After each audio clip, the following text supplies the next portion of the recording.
Hello, everyone, and welcome to today's Brightside Talk. Thank you so much for joining us today. Just to introduce myself briefly, I'm Deborah from Brightside, and I'm an engagement officer here, and I'll be kind of working on Brightside Talks for the near future. And today I have a really amazing speaker with us, Marcin, and he will be discussing how to plan your career while you're still in education. So I will pass over to him in just a minute. But first, I wanted to remind you that there's a chat box function. So if you have any questions for our speaker, please do use the chat box to type those questions in, and I'll be able to ask him at the end. The other thing to note is that that's it actually. So yeah, I will be here at the start of the video, and then I'll go and I'll be back towards the end of the video. So I will pass over to our lovely speaker now, Marcin, to take it away. Thank you so much, Marcin. Yeah, thank you very much too, and welcome everybody. Very happy to see you joining here, and let's do it, basically speaking, because the clock is ticking. We don't have a lot of time. I will try to be as let's say precise and watch my words, not to allow myself to drift away. So let's start with maybe a couple of words about myself, so you can understand the angle I'm coming from. I'm obviously not British, and I'm not from the United Kingdom. I'm actually Polish, and I live in Poland currently. And simply by accident, I learned about Brightside, and this is how I ended up here.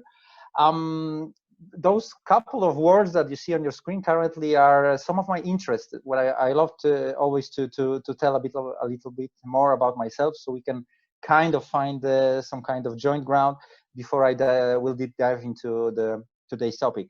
So basically, I'm 39 years old, married. My son is about to turn 9. I lived for 2 years in Africa, 2006, 2008, in Ghana, actually, where I worked. That was actually my second professional job, actually, that I did. I have also very extensive gaming background. I played a lot of games, some of them also semi-professionally, and then I was also a showcaster for games like League of Legends and StarCraft 2.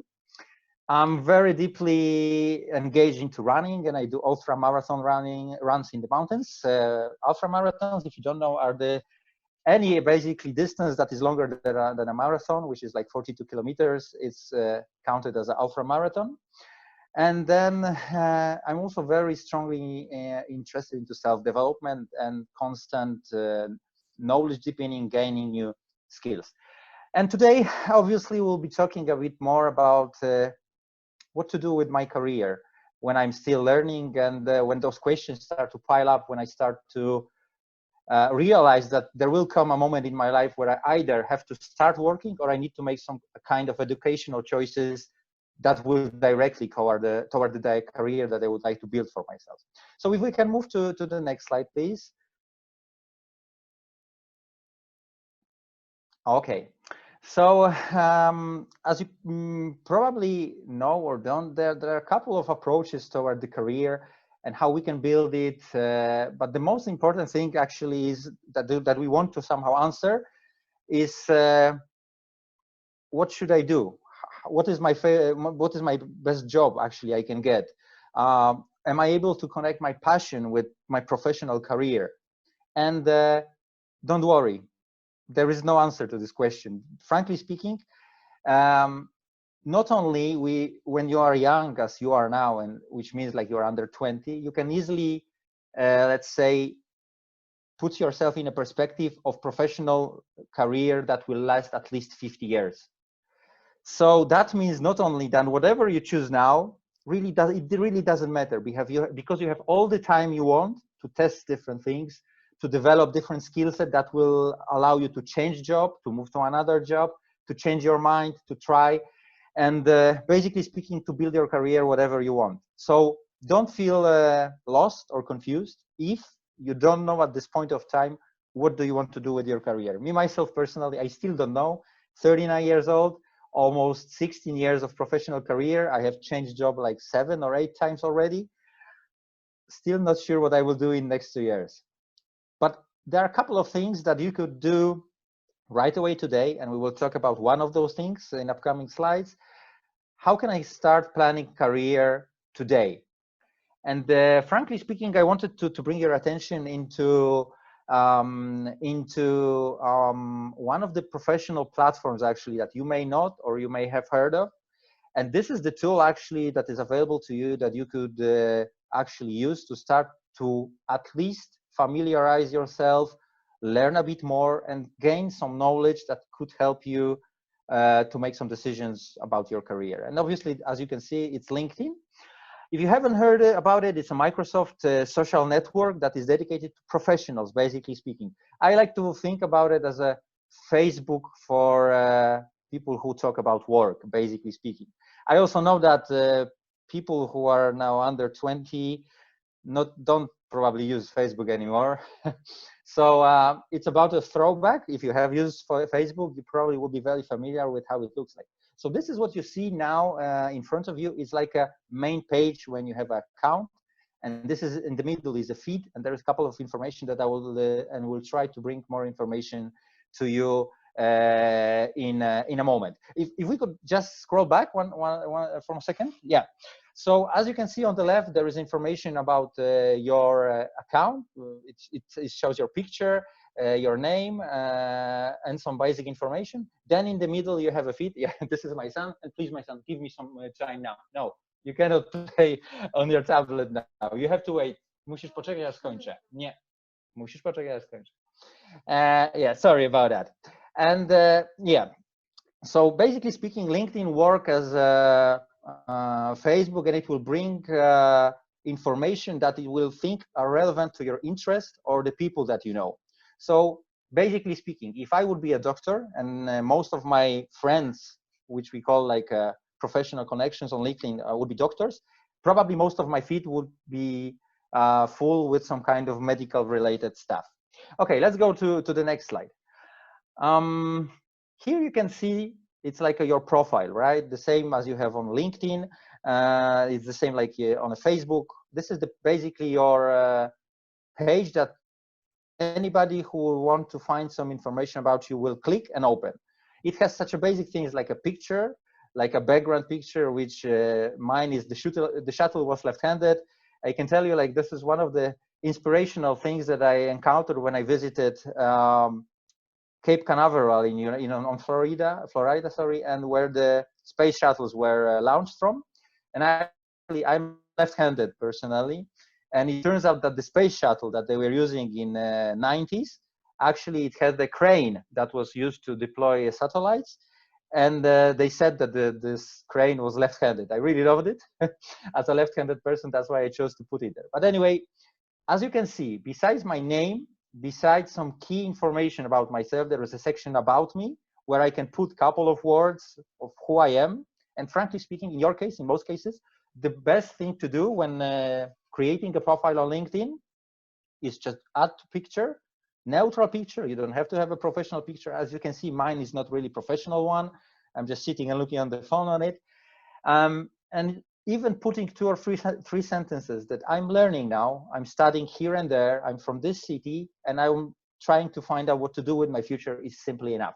If we can go to the next slide, this is what you will see if you would scroll down my profile, and this is basically your virtual CV. I probably assume that you know what a CV is, and this is something what your future employee would like to see from you if you would like to apply for a job at a certain place.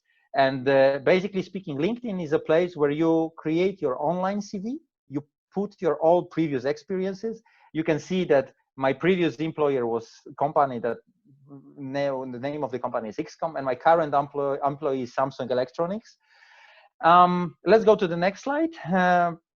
Basically, this sums up a bit the part of the portal that is what you do at the beginning. So whenever you go to LinkedIn, whether you will use it as a desktop or a tablet or a mobile phone application, you have to set up your profile. And this is very important, basically speaking, because you want to utilize LinkedIn actually to find people who are interesting for you, or who can answer some of the questions that circle around your career. That's why on this slide, I actually put the search box that you can find at the top of the LinkedIn. And this is what happens if you left click on it or just tap it. And you can see that not only you can type whatever you please there, and it will display the results that can be found within the platform, but you can also filter the search through people, jobs, content, companies, schools, or groups. So you not only can find people who you are, like if you would put there Bill Gates or some famous let's say entrepreneur, or some kind of I don't know, somebody who has a great success in public speaking. Probably if you would put this person here, you can find their professional profile, and you can follow it then, or try to add this person as your connection. You not only need to, but what if I'm like interested in a company and I would like to work for this company, and but I don't know anybody from this company. And this is where you would, for example, press a people or a companies, and you would, if you would like to find somebody working from Adidas, you will just put Adidas. And the LinkedIn will then display people who are working for Adidas. And then you can always go deeper. I didn't put, let's say, such a deep dive today, and trying to find people in your area, basically, who work in this company. What is very important is that by doing that, you can find people who are interesting for you in your field of interest. Like if I want to be, let's say, a product manager, like I am, then I would just put Adidas product manager in the search field, and I can find people who are working on this position within this company. And you have to understand that LinkedIn basically serves three purposes. One is like an information source. So it can give you information about the companies, about the people, and what they are doing. Then it lets you build the network of the connections, and then it can give you some knowledge about, let's say, professional approach to the topics, how to develop yourself and stuff like that. Let's move to the next slide then. Probably you know this very well. It looks very similar to Messenger, basically speaking, or I would say it's not far away from WhatsApp or whatever messenger you're using or communication application you're using now. So basically, after you have some of the connections, you can add, when you add them, you can just start a discussion with them and chat with them on a regular basis as you would do with anybody else. Let's go to the next one. And yeah, I wanted to put one very strong, let's say, point here, because it's very difficult, and I fully understand. I don't know anybody, and how do I build my network of connections? How do I invite people to become my connections so I can then start to follow them, see what they are publishing, what information they are sharing, what applications they are making available, and stuff like that. So here, actually, I just used a random profile of a person that also works from Samsung, and this person is not currently in my network of let's say, friends or professional connections. And as you can see, the LinkedIn allows me to connect with this person, this big blue button a bit on the right. Then there is also a message, but it has a lock on. The message, actually, you cannot message somebody who is not like in your network. You would have to have a premium account on LinkedIn. So that's why you cannot like spam anybody without like making them to become your connection. So when you press connect, and let's go to another slide, this window will actually pop out. And I wanted to tell you one thing. Don't just blindly send invitation, because if you get as far as here, then you are almost good to go to get this person to accept your invitation and become your connection here on LinkedIn. And frankly speaking, because you have to think about LinkedIn as a place when you are building your personal brand, or rather professional brand, as a potential employer of somebody's. It's very wise to put a personalized message when you are sending invitation to somebody that you don't know, because obviously they don't know you and they don't know why you are inviting them to their network, right? So what even I usually do, even though I have a couple, let's say over 700 people now in my network on LinkedIn, I always, when I invite somebody who especially is like outside of my company or is totally connected in a different business area, I just write usually that, hello, I would like to add you to my network of connections. because I find the content that you are publishing interesting. I'm trying to get more experience in this area, and it will be a great pleasure to be able to follow what you are sharing on LinkedIn. Regards, Marcin. This is how I do it. This is how I approach people that I don't know. And I think it's a very polite and smart way to start doing that, basically, especially that at the beginning, nobody knows anyone here on LinkedIn, and you have to start somehow. Let's move to the next slide. Last but not least, before I will try to summarize quickly what I have just put there on the table for you. LinkedIn also, besides the, let's say, professional profiles of people, has professional pages of companies. So if I would be interested in Adidas or Samsung, I can search for a company page of LinkedIn. And as you can see, right away, here on the left side, when there is like a home, about, live, jobs, people, videos, ads, you can not only easily find jobs that Samsung currently is posting, and then narrow them down to United Kingdom, for example, or whatever you are, try to find something in your area. But you can also look through the people who are currently working in Samsung and also filter to find some people who are more relevant to you. To just tell you, again, if you want to find a job at Samsung, it's good to look for people who have HR in their job title, because they are probably close to recruitment processes or applications. If you want to get to or ask some questions about what the job look like, you can get somebody who is working like a key account manager, marketing manager, product manager, and just ask them those simple questions. I think this is the last screenshot that I had for LinkedIn. If you could move to the next slide. Thank you. So before we move to the Q&A, a couple of things that I hope that I am able to summarize here and leave like a takeaway from you. So using LinkedIn is like one of the many ways you can approach your career. It's not the best, it's not the worst, it's just something that can put you ahead of anybody else around you who is not doing this at this point of time. It's not like you need to be 20 or you need to be 25. It doesn't mean you need to have a job to be there. Basically speaking, the sooner you start being there and working on your professional profile, the sooner you can get in touch with people who can help you, the sooner you can gain access to free knowledge, because the people who are there, they're also working on their own personal brand and share articles, videos, podcasts, and let's say short thoughts that they write on LinkedIn. And you can see discussion that happens beneath the posts, and then read the comments and educate yourself. As I mentioned at the beginning, you have like 50 years of work ahead of you. So you have all the time you need. You don't need to rush, but it's good to start today, because like I said, this will put you ahead of some people who are not doing that today. Career, when we are speaking about it, should be treated like an infinite goal. So the goal that you cannot fulfill. When you are thinking about the career, your goal should not be to get a job at X or Y. My goals for a career perspective are to become a better professional, week over week, month over month, year over year. I want to develop my skills. I want to become better. Why? I will put it in a very simple manner for you.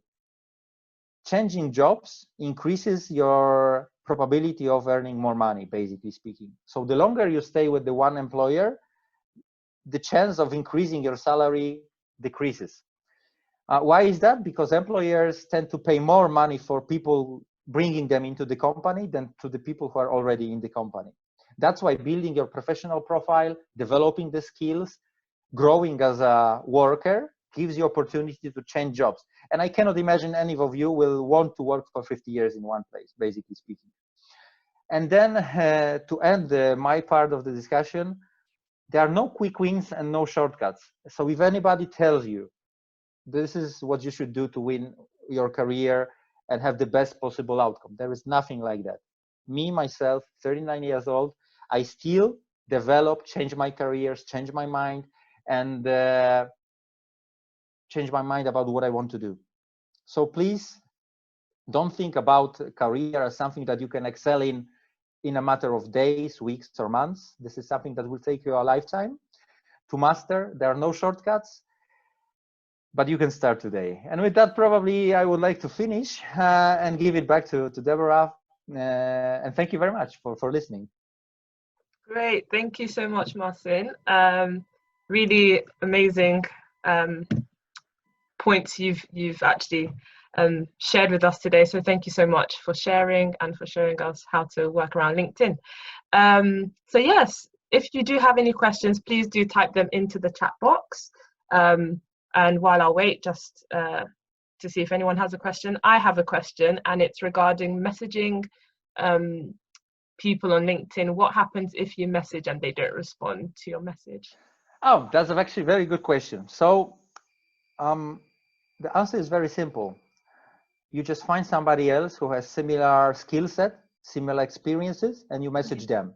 I can assure you that for every position you are interested in, for every skill set, for every expertise that you're interested in, you can find hundreds and hundreds of profiles on LinkedIn. So just don't give up if 10 people won't answer you, basically speaking. Cool. Just send 50 or 100 requests and somebody will answer. It's just no shortcut, no quick win. You just need to be persistent, and you need to start grinding those questions and asking to many people, because for sure some of those people won't answer and won't be interested, but there will be people like maybe me or somebody else who will be more than happy to help you and to answer you and to help you, basically speaking. Great, thank you so much for that. I think that will be helpful for some others of us as well that have maybe been in that situation before. So thank you so much. No other questions have come in so far, so I will just round up now. Again, thank you so much to Marcin for this talk, and just a reminder about the talk that's coming up next week. Our next talk is linked in that career sphere, and it's about how to identify your strengths to help you choose your career path. So that should be, again, another interesting talk. I will send around the link to this once it goes on to YouTube to all of you who have registered today, so that you'll be able to watch the talk back. But thank you so much for your time, and thank you again, Marcin. Hope you all have a great rest of the day. Thanks. Yeah, thank you very much.